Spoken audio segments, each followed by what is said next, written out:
Hi YouTube, this is Sake Lad back with a quick video. This is going to be my PlayStation Portable collection. Just thought I'd do a quick video to keep the channel ticking along, as it has been quite some time since I last did one. Haven't really been picking up too much of late, and I think it's a good time to probably go back and review what I've got for the various systems. So yeah, this is going to be PSP. I'll be honest, I haven't got round to checking every single one of these games. I'll see how they play. If I don't know a hell of a lot about them, I'm just going to be honest and just say, you know, I don't know, rather than blag it. Yeah, some good hidden gems or well-known games, some cracking games, some not so good ones, but yeah, we'll crack on and see what we make. Also, I would say that I'm no expert when it comes to PSP collecting rather. All of these are pretty cheap in terms of how much I paid for them. They've all just been charity shop finds, or maybe, you know, cheap CEX pickups or boot sales. One thing I would say, though, is that there is definitely an increase in terms of PSP sale, the money that I would say certainly CEX are asking for. I've noticed that a couple of games I've paid have sort of gone up double or triple the value. I think that's just a case in point with any sort of retro system, but it's hard to gauge, you know, how much something's worth just by going by CEX. But I'll point a few things out if I spot them or if I can remember. But anyway, enough waffle. First one we've got is it's going to be alphabetical, by the way. So we've got Ace Combat X. Not really good conversion. I thought that I really enjoyed the PlayStation 2 one back in the day. I'll be honest, I don't think this one is quite so... it's not great in terms of the control aspects. I do find that it's quite difficult to control when you're just using the sort of PSP. And I do think with these sort of games you do definitely need dual analog controls. Next one is, strangely enough, another sort of flight sim. And that's Afterburner, Black Falcon. So this is more in the Afterburner, the classic Afterburner, where you've got the your viewpoint behind the plane rather than through the cockpit. More of an arcade style game. And I believe this is the only physical version of this game. I think it also came out on PS3 and Xbox 360, but that was a downloadable digital only. And I believe it's actually been taken off the stores now due to licensing, as it's got a lot of the sort of like real life planes in there. Next one we've got is Ape Escape Academy, or Ape Academy. Obviously this is just a spin-off of the PlayStation 1 game. This is a title that I don't think Sony's ever really gone back to. I think this, as far as I'm aware, this was the last sort of title in the series, I think.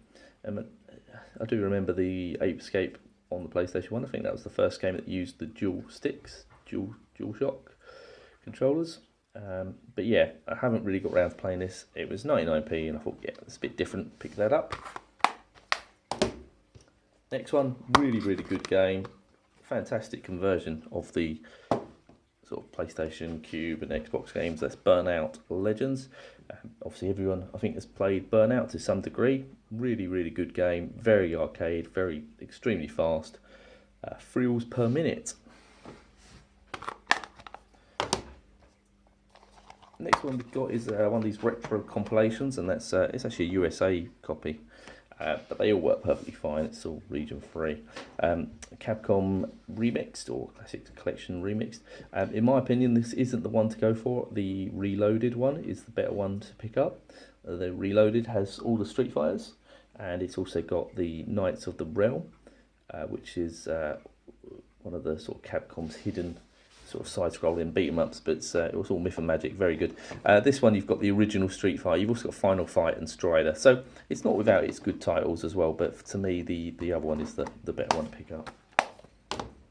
Now, what I was saying earlier in terms of pricing going up, certainly on CEX, this game in point, this was actually, I think I paid £14 for this back in a couple of years ago, and I think it's actually going for 28 or 32 on CEX now. I mean, to be expected. The title is very, it's almost known to be expensive.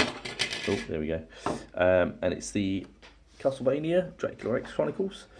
So this is like a 3D remake of, is it Rondo of Blood? And it looks great. I mean, it looks really nice in terms of like the 3D. It's 2.5D, so it's very well. It looks very nice. Personally, I never really caught on to the Castlevania things. I do think that Castlevania, much like the Mega Man series, is much more thought highly. It's much more. How can I say? It's thought more highly in the US. I don't think us in Europe really. It never was one of the major huge titles. I mean, it's still a big game, but it's never.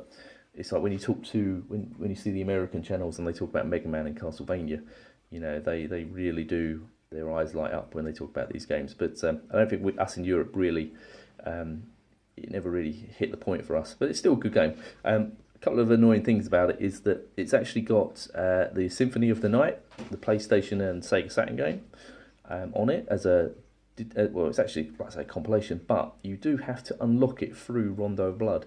So there's not an actual way to play it unless you unlock it. So, and the way to unlock it is pretty complicated. You've got to go to a certain point, you've got to get to a certain level, then you've got to platform, you've got to kill this demon. It's just nonsense. Why it just couldn't have been an unlockable on the disc from the start would have been so much simpler.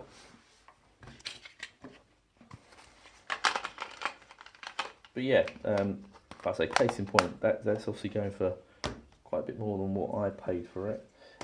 Next one, this is a really good conversion of the sort of classic Dreamcast games. This is, I believe this is number 1 and number 2, and it's Crazy Taxi Fare Wars. So I think we've all played Crazy Taxi to some degree, we all know what it's about. Like I say, pretty much identical to the Dreamcast one. Maybe not, I think there was some limitations or some cutbacks, but graphically it looks really good. On the small screen you can't really tell much of a difference really. But again, really good game. Great to have that sort of game on the PSP. Next one picked up is Dexter. So this is Dexter, obviously spin-off from Jack and Dexter, the Naughty Dog games. This is done by Ready at Dawn, who did the Ghost or God of War games for the PSP as well. Haven't really played too much of this. To be fair, I haven't really played much of the Jack and Daxters anyway, so you know, I can't really tell you too much about it. But it was, I think I played briefly. It seems all right. Next one I picked up. This is a bit of a turkey. This one for me, and it's Driver 76. So it's a Driver set in the 70s, obviously. I played it briefly for about 20 minutes and I couldn't really get into it. I think, again, it must have been about £1 from a charity shop, but this would have been one that I was planning on moving on at some point. It's not a great game. Next one we have is Formula 1 2009. It's an F1 game for the PSP. You know, they're much of a muchness.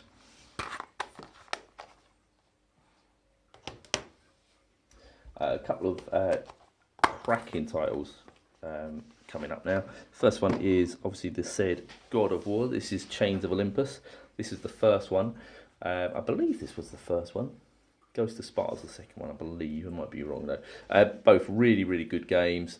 You don't really get the impression that they're any different to the PlayStation 2 games, to be fair.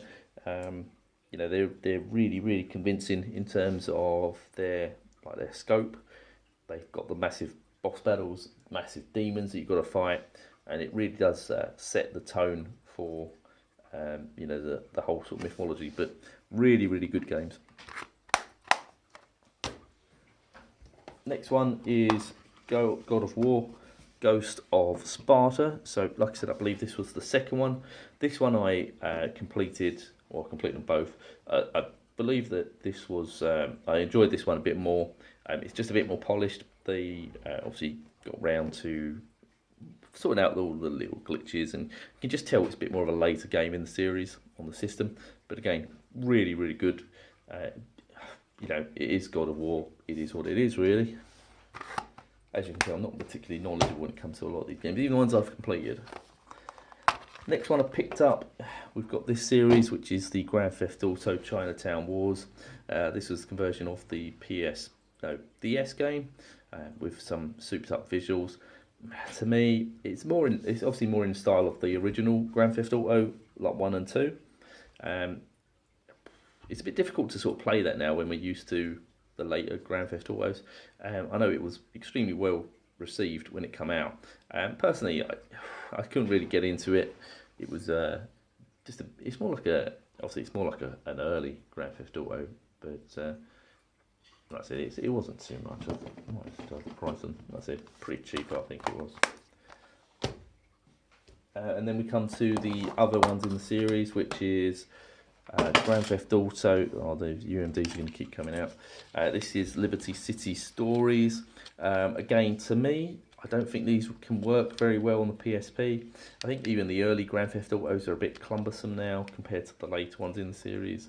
And these were very sort of watered down versions of, you know, Grand Theft Auto 3, Vice City, and San Andreas, really. But it's still quite impressive what they can do with the PSP. But to me, it's just a game which is probably a bit too much for the system. Maybe not for the system, but more for the like the control scheme of it. So the next one we picked up is Vice City Stories. Absolutely love Vice City on the PS2. I'd love it if they made a full-blown remake of that for the current gen systems. But again, going back to original Grand Theft Autos or the old school Grand Theft Autos, a bit tricky now in terms of like what our expectations are and how the control schemes can feel a bit cumbersome. And obviously with only one analog stick and a less powered system, it's not a great setup.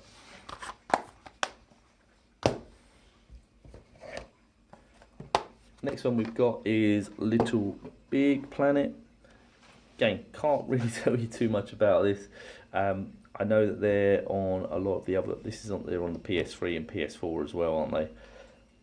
This little character, is it Sackboy? He's kind of like a bit of a mascot, but I think it's very sort of platformy. Couldn't really tell you too much about him. Next one we picked up is Loco Roca. I mean, when the PSP was relevant, and this was actually one of the games that I picked up back in the day. I think I picked up Loco Roca. Well, it's Loco Roca 2. I picked up Loco Roca and the original Ridge Racer. And I remember playing Ridge Racer, blew everyone away when that first came out. But yeah, Loco Roca, very, it's kind of like a bit sort of puzzly. I wouldn't say it's kind of in the same sort of scheme as sort of Lemmings. That kind of, you control these, creature type things which they just do what they need to do. They just, they don't really have a will or a desire to do anything. It's down to you to control them and get them to safety. Graphically, very unique kind of game, but it's a very typical sort of puzzle game. You get your teeth into it.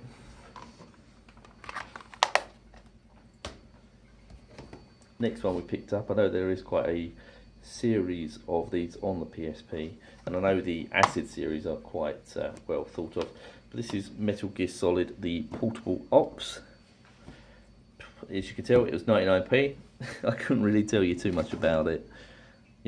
As we all do, we pick up these games and think, yeah, I'll get around to playing that, and lo and behold, you never do. This was a great game. The emulation of it is not too bad.